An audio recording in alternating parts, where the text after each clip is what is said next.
to make it very real talaga, and how crucial is loyalty for your love team to work also as a family. Ilang years na ba kayo? Married 9. Wow. Married 9. Together. Huwag ka na magsalita sa together.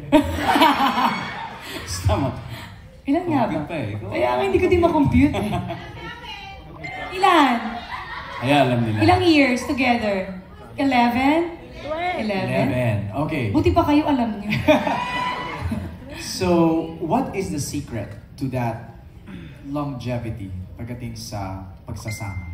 Okay, pagsasama professionally or pagsasama in real life? Personal. Okay, sige. Okay. Well, sa aming professional relationship, malaking bagay na nag-umpisa kami ng medyo in our late 20s. Siya mid-20s, ako medyo late 20s. Kasi ibig sabihin, kahit papaano nakapag-mature na kami sa aming mga choices in terms of roles, in terms of everything, pananaw sa buhay. And nung nagsama kami, kumbaga medyo hinog na yung aming mga gusto sa buhay.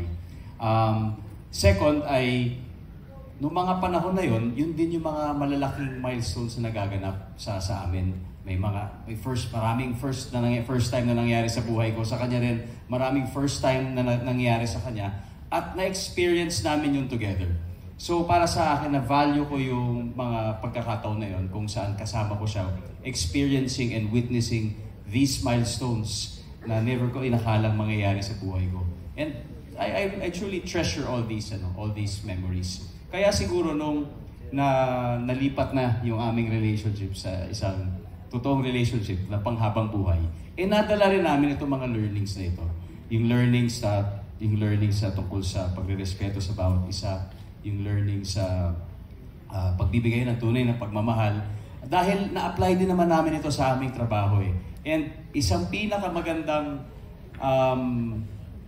nagagamit namin mula noon hanggang ngayon ay yung dynamics namin as partners. And parang hinahambing ko parati yan sa sayaw eh.